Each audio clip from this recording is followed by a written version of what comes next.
Neemias capítulo 3, eu farei a leitura do capítulo e vocês acompanhem. Então se dispôs Eliasibe, o sumo sacerdote, com os sacerdotes seus irmãos, e reedificaram a porta das ovelhas. Consagraram-na, assentaram-lhe as portas e continuaram a reconstrução até a torre do Sem e a torre de Hananel. Junto a ele edificaram os homens de Jericó. Também ao seu lado edificou Zacur, filho de Inri. Os filhos de Rasenaá edificaram a porta do peixe. Colocaram-lhe as vigas e lhe assentaram as portas com seus ferrolhos e trancas. Ao seu lado reparou Meremote, filho de Urias, filho de Cós. Junto deste reparou Mesulão, filho de Berequias, filho de Mesesabel, e cujo lado reparou Zadok, filho de Baaná. Ao lado destes repararam os tecoitas. Os seus nobres, porém, não se sujeitaram ao serviço do seu senhor. Joiada, filho de Passeia, e Mesulão, filho de Besodias, repararam a porta velha. Colocaram-lhe as vigas e lhe assentaram as portas com seus ferrolhos e trancas.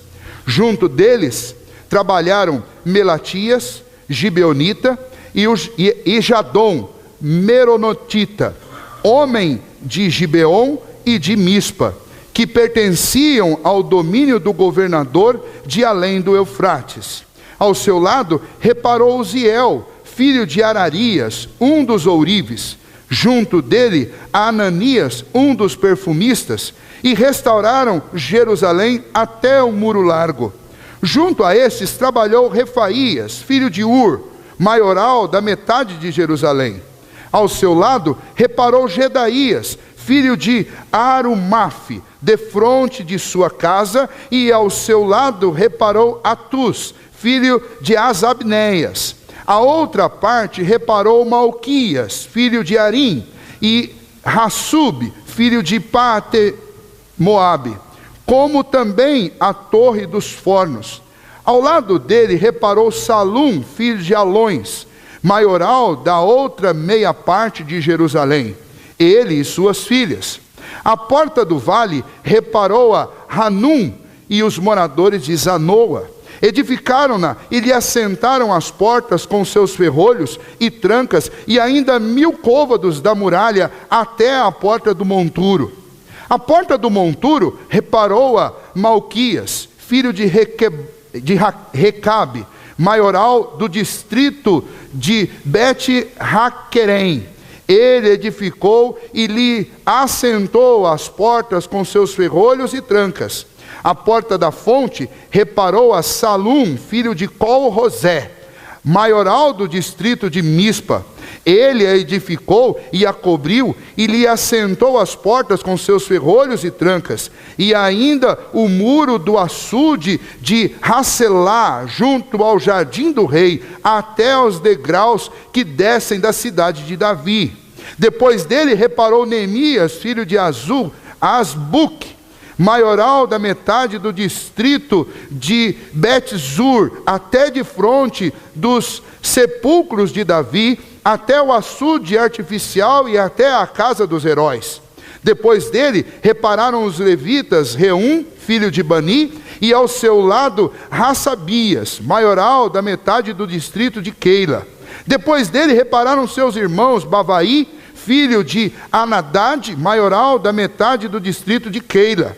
Ao seu lado reparou Ezer, filho de Jesuá, maioral de Mispa, outra parte defronte da subida para a casa das armas, no ângulo do muro. Depois dele reparou com grande ardor Baruque, filho de Zabai, outra porção desde o ângulo do muro até a porta da casa de Eliasibe, o sumo sacerdote.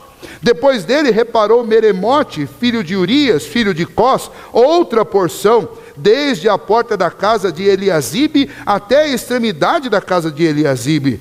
Depois dele repararam os sacerdotes que habitavam na campina. Depois repararam Benjamim e Azub, defronte da sua casa. Depois deles reparou Azarias, filho de Maacéias, filho de Ananias, junto à sua casa. Depois dele reparou Binuí, filho de Anadade, outra porção, desde a casa de Azarias até ao ângulo e até a esquina. Palau, filho de Uzaí, reparou defronte do ângulo e da torre que sai da casa real superior, que está junto ao pátio do cárcere. Depois dele reparou Pedaías, filho de Parós, e os servos do templo que habitavam em Ofel, até defronte da porta das águas, para o oriente e até a torre alta. Depois repararam os tecoitas, outra porção, defronte da torre grande e alta, até o muro de Ofel. Para cima da porta dos cavalos, repararam os sacerdotes, cada um de frente da sua casa. Depois deles reparou Zadok, filho de Imer, de frente de sua casa. Depois dele, Semaías, filho de Secanias, guarda da porta oriental. Depois dele reparou Ananias, filho de Selemias, e Hanum, o sexto filho de Zalaf, outra porção. Depois deles reparou Mesulão, filho de Berequias, de fronte da sua morada. Depois dele reparou Malquias, filho de Ourives, até a casa dos servos do templo e dos mercadores, de fronte da porta da guarda até ao eirado da esquina. Entre o eirado da esquina e a porta das ovelhas repararam os ourives e os mercadores. Vamos orar mais uma vez. Senhor, nos ajude, ó Pai, a aprender com a Tua palavra, porque toda ela é inspirada pelo Senhor e útil para o ensino, para a repreensão, para a correção na justiça. Então, ó Deus, ajude-nos, ó Pai, a entender qual a mensagem do Senhor para nós nesta noite. É o que nós te pedimos em nome de Jesus. Amém. O texto que nós lemos faz parte de um relato histórico escrito por Neemias a respeito de como foi restaurada a sua cidade, a cidade de Jerusalém.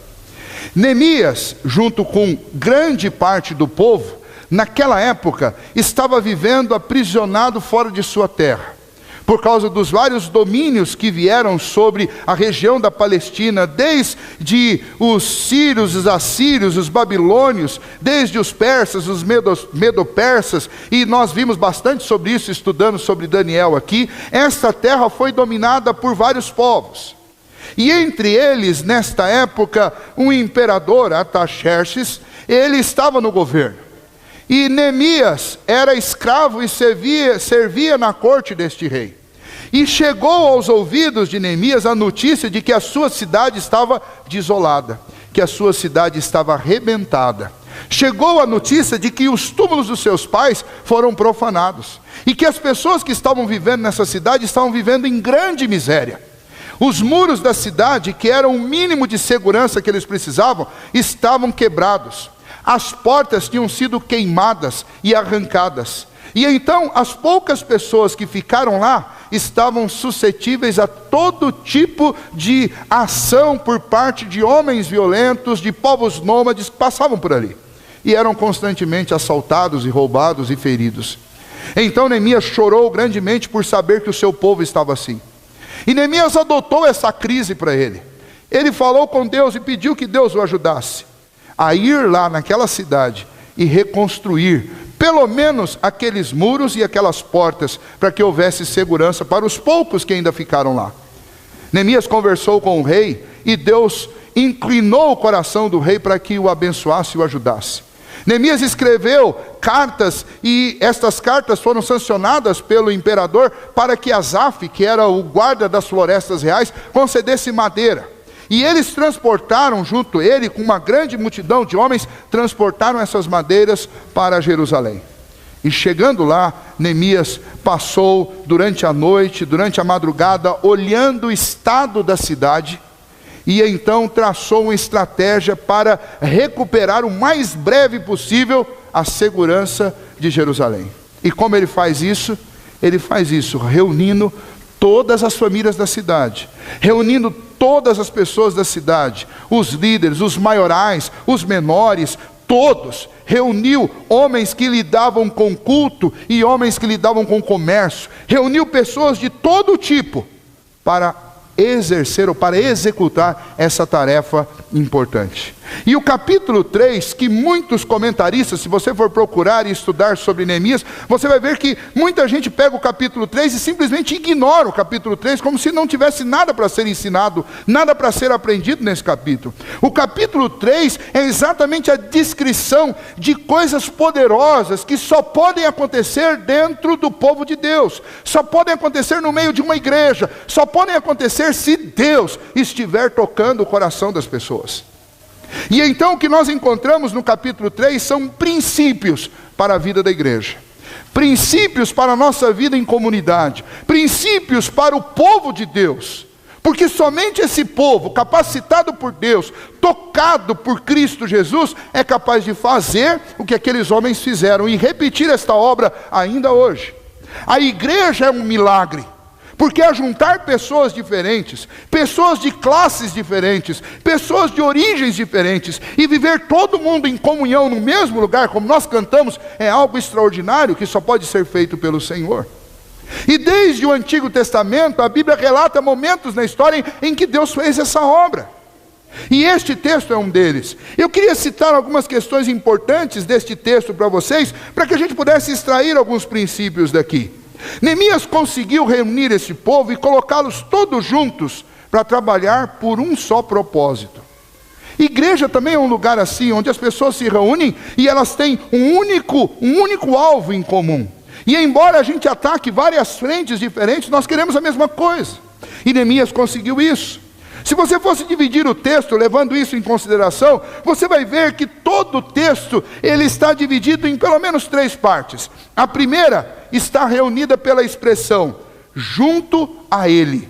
Se você observar do versículo 1 até o versículo 15, todos os versículos vão ter essa expressão. E junto a ele edificou fulano. E junto a ele edificou ciclano. A segunda metade, que vai do versículo 16 até o 31, você vai encontrar a expressão depois dele. Ou seja, ele trabalhou até aqui e depois dele trabalhou fulano. E no último versículo, versículo 32, você vai encontrar a expressão entre eles. E isso serve para descrever que a grande descrição de como aquele povo estava na reconstrução daquele muro, é que aquele povo estava junto, é que aquele povo estava um após o outro, é que aquele povo estava entre eles mesmos. Esta é a expressão que define a igreja, um povo que anda junto, um povo que ajuda um ao outro, vem um após o outro para o exercício da mesma tarefa, um povo que está entre, ou seja, não tem ninguém isolado, mas todos estão entre família, entre amigos, entre irmãos, entre companheiros. Essa deveria ser a marca principal de uma igreja, e o capítulo 3 deveria ser um modelo para ser copiado por todas as igrejas. Mas além disso, algo interessante para ser citado nesse texto ainda, a título de introdução, são citados aqui 38 nomes. A grande maioria deles, vocês viram, a gente tropeça para falar, porque você não vai encontrar nenhum brasileiro batizado com esses nomes. Talvez um ou outro lá você ainda acha, filho de crente, que procurou nome na Bíblia. E está aqui uma lista de 38. Se você quiser batizar o seu filho com um nome desses daqui, você pode fazê-lo. Mas este texto é um texto que tem uma coleção de 38 nomes. Mas estes nomes são marcantes, porque são nomes de famílias diferentes, são nomes de pessoas de cidades diferentes, são nomes de pessoas que tinham profissões diferentes, responsabilidades diferentes, idade diferente. São 38 nomes para descrever a diversidade que havia no envolvimento daquele povo para a reconstrução daqueles muros. 38 nomes que nós deveríamos estudar um por um e descobrir não só o que significam, mas de onde vêm, o que faziam, qual era a sua cidade, por que eles estavam ali, eram cidades amigas ou cidades inimigas? Estes nomes todos têm uma mensagem para nós. Obviamente eu não vou fazer um sermão de 38 pontos para falar sobre um por um, até porque eu não teria condição de fazer isso. Mas eles estavam unidos por um trabalho geral, todos se ajuntaram. Enquanto alguns trabalhavam na frente de suas próprias casas, outros tinham vindo de outras cidades para ajudar na recuperação dos muros. Enquanto uns trabalhavam numa única parte do muro, você tem, por exemplo, os tecoitas que reedificaram outra porção do muro. Você tem alguns que trabalharam e foram longe na reedificação dos muros. Você tem outros que trabalharam numa única porta.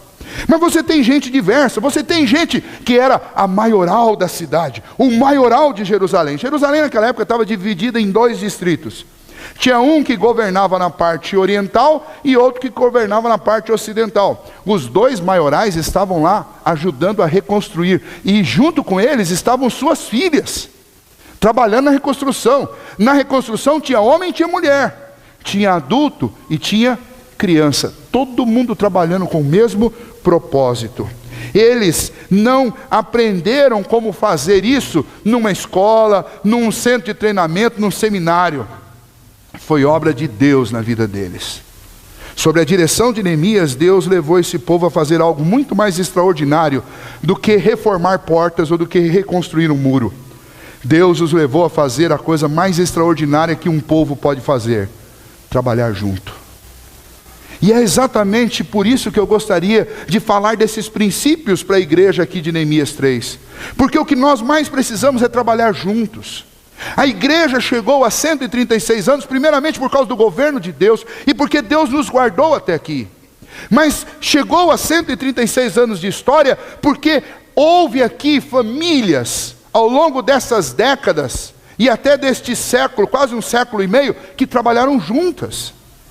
Gente que abriu mão das diferenças, gente que abriu mão das suas regalias para se envolver no trabalho de Deus neste lugar, para que vidas fossem salvas. Gente de todas as idades que trabalharam juntos com gente de todas as idades. E então nesse texto nós encontramos um grande ânimo para o nosso coração.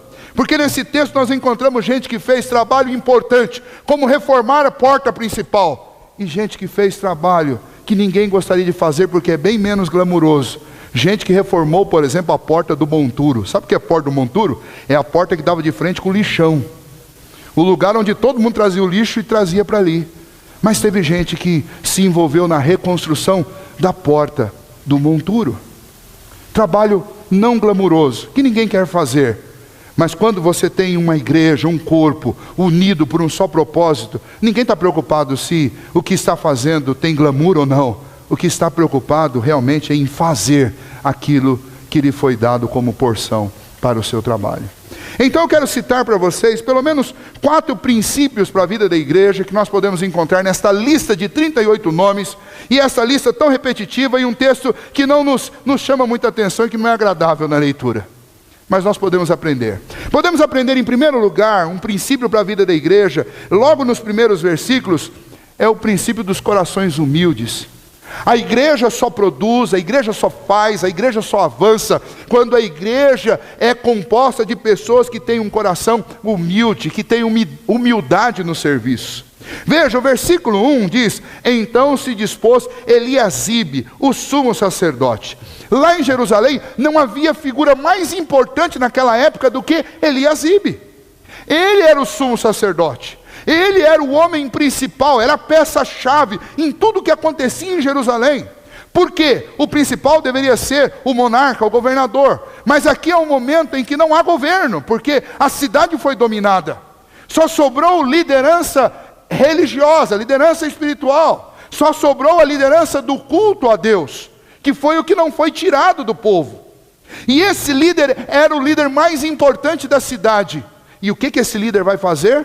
Ele vai literalmente pôr a mão na massa, que não era uma massa limpinha como a gente tem hoje em dia. Não era liga-mil, não era cimento, não era cal. É barro, barro com pedra. Algo difícil de ser produzido, algo difícil de ser trabalhado, algo que não cola facilmente. Era madeira, não madeira de MDF como a gente compra hoje na medida certa. Era madeira bruta, que precisava ser descascada, refinada, lixada sem lixa. Este homem nobre, este homem importante, o que ele fez? ele, o sumo sacerdote, não só ele, mas todos os seus companheiros sacerdotes, seus irmãos, reedificaram a porta das ovelhas. Eles começaram, eles dando o próprio exemplo de humildade. Os líderes daquele povo, que eram também, especialmente os líderes religiosos, eles deram um exemplo de que uma igreja faz, um povo faz alguma coisa relevante quando há um coração humilde batendo dentro do nosso peito. É isso que nós aprendemos com Neemias. O sumo sacerdote e os outros estão envolvidos no trabalho manual de reedificação. Não são os diáconos que estão fazendo isso. São os oficiais da igreja todos, diáconos, presbíteros. Lá eles não tinham essas nomenclaturas. Eram o sumo sacerdote, o sacerdote, era o pastor. Eram todos esses líderes religiosos. Eles estavam responsáveis de fazer o quê? Eles recuperaram a porta das ovelhas. A porta das ovelhas era a porta de Jerusalém que dava quase de frente com a porta do templo. Era o acesso mais fácil para chegar ao templo do Senhor. Estes homens com um coração humilde estavam liberando o acesso do povo para Deus. Em outras palavras, trabalhando com suas mãos, não pregando um sermão, não ensinando as leis, mas trabalhando com as suas mãos, eles estavam exercendo um ofício espiritual, porque eles estavam abrindo o caminho, preparando a porta, para que o povo pudesse entrar no templo e cultuar e adorar a Deus. Irmãos presbíteros, irmãos diáconos, irmão pastor, a primeira lição desse texto é para nós que lideramos. Quem lidera precisa dar o exemplo da humildade. Nós temos que dar o exemplo da humildade. Não tem trabalho indigno dentro de uma igreja. Não tem trabalho especialmente para um e um trabalho específico para outro. Nós todos devemos nos envolver com o que for preciso, mesmo que não seja uma atividade com a qual nós não sejamos acostumados. Nós temos que trabalhar. Igreja é família, igreja é corpo, igreja é unidade. E Deus nos chama para nos envolver nesse trabalho com humildade. E existem alguns trabalhos em alguns lugares que não tem holofote. E pouca gente gosta de ir para lá. Mas nós devemos estar envolvidos em tudo. Nós devemos estar recuperando as portas até dos lugares que ninguém quer ir. Uma igreja pode fazer coisas fantásticas quando o seu povo, especialmente a sua liderança, tem um coração humilde. Tem um coração humilde. Em segundo lugar, esse texto mostra que uma igreja, para que ela realize algo realmente relevante no meio de uma cidade, ela precisa ter unidade no serviço. Ela precisa estar unida no trabalho. Ela precisa ter cooperativismo. Ela precisa trabalhar em forma de parceria. Ela precisa trabalhar junto e ao lado, como nós lemos no versículo 2, junto e ao lado. Ou seja, nós estamos unidos e estamos um do lado do outro. A minha mão está próxima da mão do meu irmão. Alguns dos construtores aqui são de outra cidade, são de Jericó, mas no serviço eles estavam juntos. Outros são de outros vilarejos, mas no serviço eles estavam juntos. No versículo 5 você vai encontrar um grupo de Tecoa, um grupo de Gibeão e um grupo de Mispa, que são vilarejos ao redor de Jerusalém. Mas eles estavam todos ali à distância de uma mão um do outro. Eles estavam unidos. A única exceção aparece no versículo 5, que alguns nobres, vejam aí, alguns nobres lá de Tecoa, resolveram que eles não iam se submeter àquele trabalho. Para provar que nenhum lugar no mundo e nenhum povo no mundo é perfeito.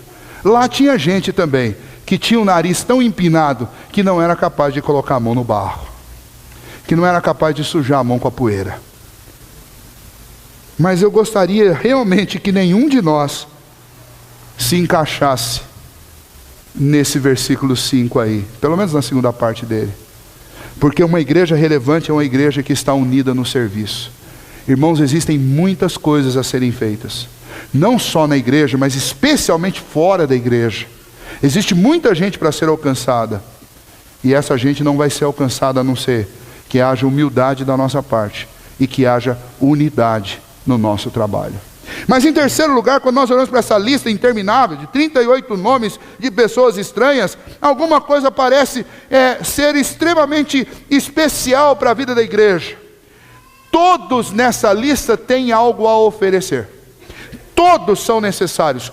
Todos vão ter uma contribuição especial nesse trabalho. Se você olhar, há uma diversidade muito grande. Do versículo 1 ao versículo 8, você vai encontrar perfumistas, ourives, sacerdotes, mercadores. Você vai encontrar maiorais. Maiorais são governadores, líderes de distrito. Você tem aí como se fosse um secretário responsável por aquilo ali. Ou seja, você tem gente de todo tipo. Você tem as filhas dos maiorais, você tem pessoas da família daqueles homens, você tem sacerdotes, você tem levitas, você tem estrangeiros, gente de todo tipo. Há uma diversidade muito grande. Por quê? Porque todos têm algo a oferecer. Todos. Se você olhar ao redor, você vai ver pessoas que são muito diferentes de você, mas não tem a menor dúvida que cada uma dessas pessoas tem algo a oferecer. Especialmente no trabalho da igreja, não pense você que você está aqui para assistir. Ninguém aqui foi chamado para ser cliente da igreja, até porque a igreja não é um mercado. Nós não vendemos fé, nós não vendemos sermões, nós não vendemos música.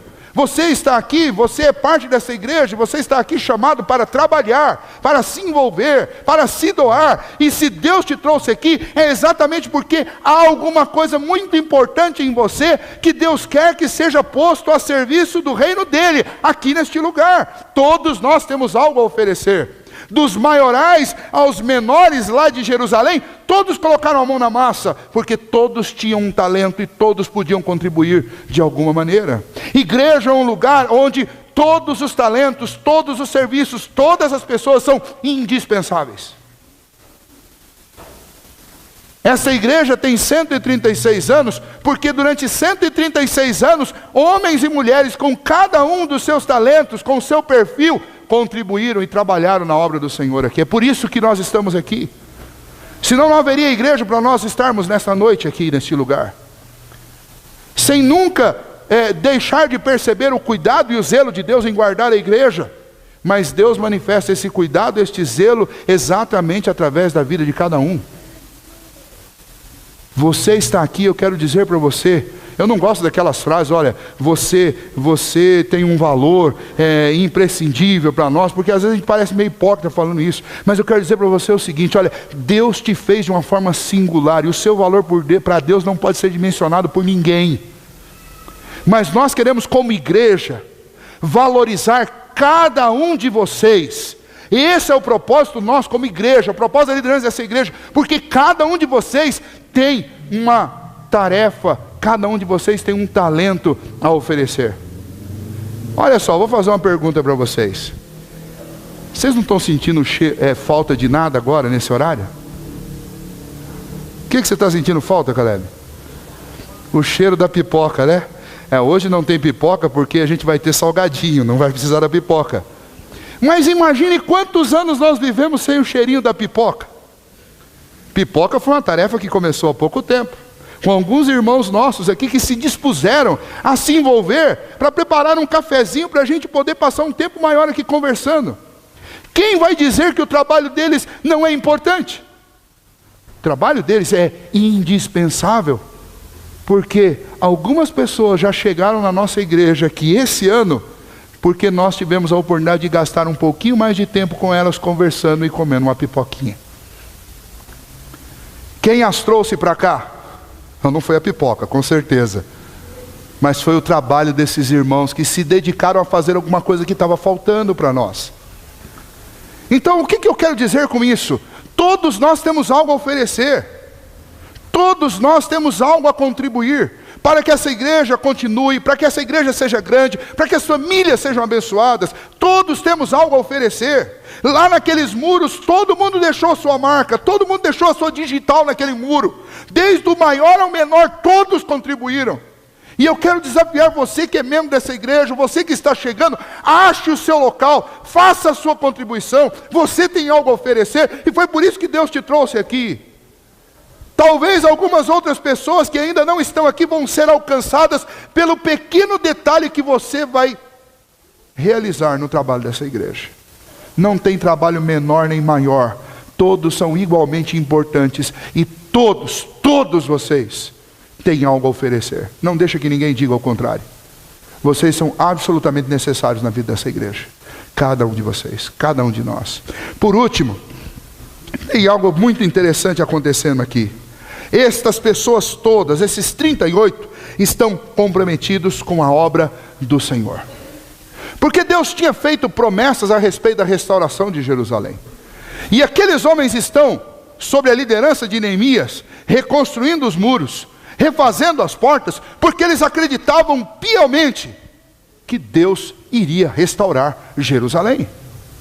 Eles acreditavam que aquele lugar era o Monte Santo do Senhor, era o lugar da adoração a Deus, aquele lugar era um lugar especial. Então eles se comprometeram com esta obra, porque primeiramente essa obra é uma obra de Deus. Eles estavam comprometidos com o Senhor. E nós encontramos alguns versículos que são interessantes. Como você percebe isso? Primeiro, um sacerdote, um sumo sacerdote e os levitas só se envolveriam com essa obra se eles tivessem convicção que fazendo isso eles estariam servindo a Deus, porque eram de uma família, de um grupo que tinha sido separado desde o nascimento de Israel para servirem exclusivamente a Deus. E esses levitas, esses sacerdotes, o sumo sacerdote, eles não fariam nenhuma coisa que não fosse especialmente um serviço claro, exclusivo de Deus. Se eles estão reconstruindo o muro, é porque era entendimento comum lá em Jerusalém que aquilo era obra de Deus. Segundo aspecto, o ardor que movia o coração deles. Se você olhar o versículo 20, tem uma figura interessante aí, que demonstra o tipo de sentimento que havia na reconstrução daquele muro. O versículo 20 diz assim: depois dele reparou com grande ardor Baruque, filho de Zabai, outra porção, desde o ângulo do muro até a porta da casa de Eliasibe, o sumo sacerdote. Qual que era o sentimento que movia o coração deste homem quando ele estava reformando aquele muro? Ardor. Eu fico imaginando, para Neemias ter feito esse registro e ter especificado esse versículo 20 aí, a figura deste homem, de Baruque, é porque realmente esse homem estava fazendo um barulho e havia um semblante, algo diferenciado no trabalho desse homem. Ele estava comprometido, ele estava fazendo alguma coisa com amor, havia ardor. Eu acredito que talvez ele estivesse consertando as portas e cantando os grandes hinos, cantando os salmos. Talvez ele estivesse reparando as portas e motivando outras pessoas ao lado dele a reconstruir. Talvez ele estivesse restaurando essa porta e glorificando a Deus e dizendo: Senhor, o Senhor é maravilhoso, porque o Senhor está nos dando essa oportunidade de trabalharmos juntos, porque o Senhor está restaurando Jerusalém, porque a obra do Senhor está sendo feita. Ou seja, no coração desta igreja, no coração deste povo, havia ardor, havia comprometimento com a obra do Senhor. Eles sentiam satisfação em fazer aquilo que era obra de Deus. Irmãos, como isso tem feito falta na vida de muitas igrejas, em alguns momentos até da nossa. Porque é muito gostoso quando você está fazendo a obra de Deus e entende que você está fazendo para Deus e faz com alegria. Mas é muito triste quando a gente começa a fazer as coisas por obrigação. Quando a gente começa a fazer as coisas mecanicamente. Quando a gente começa a fazer as coisas tão somente para cumprir tabela. Aí fica triste. Nós estamos vivendo um momento muito gostoso na vida da igreja. Está acontecendo acolhimento. Nós estamos todos juntos, unidos por um propósito. Algo maravilhoso tem acontecido conosco. Mas vocês sabem muito bem que nós já passamos por dias em que claramente nós estamos fazendo as coisas tão somente para cumprir tabela. Será que é gostoso participar de um culto onde todo mundo está lá só para cumprir uma obrigação? Eu tenho certeza que não. Hoje há um clima gostoso, um sentimento maravilhoso no nosso coração, porque nós estamos aqui comprometidos com Deus. Há ardor no coração de muita gente, isso tem contagiado uns aos outros. Nós não podemos perder isso, irmãos. Baruque foi citado aqui, e especialmente o seu ardor, porque provavelmente muita gente foi contagiada pelo ardor com que Baruque consertava a sua parte do muro. Entusiasmo, comprometimento, ânimo na obra do Senhor são indispensáveis. Eu poderia continuar falando, mas eu realmente já fui longe demais em termos de tempo hoje. Mas eu gostaria de que pelo menos esses 4 primeiros princípios nós guardássemos em nosso coração. Esses são princípios importantes para a vida da igreja, que nós aprendemos com essa reconstrução de muros aqui. Nós precisamos ter corações humildes. Nós precisamos ter unidade no trabalho. Juntarmos as nossas forças para realmente fazermos algo que faça a diferença.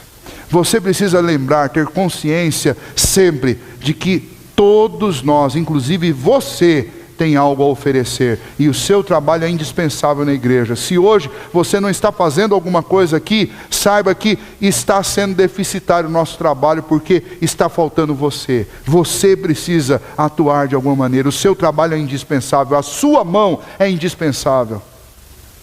É indispensável que todos nós estejamos comprometidos com a obra do Senhor, porque foi para isso que Deus nos deu esse tempo. Deus poderia ter chamado você, convertido o seu coração e levado você para Ele, né? Deus poderia ter deixado para nos chamar no último minuto da nossa vida. O que nos salva não são as obras, é o sangue de Cristo. Então, não é uma questão de tempo para poder fazer coisas boas.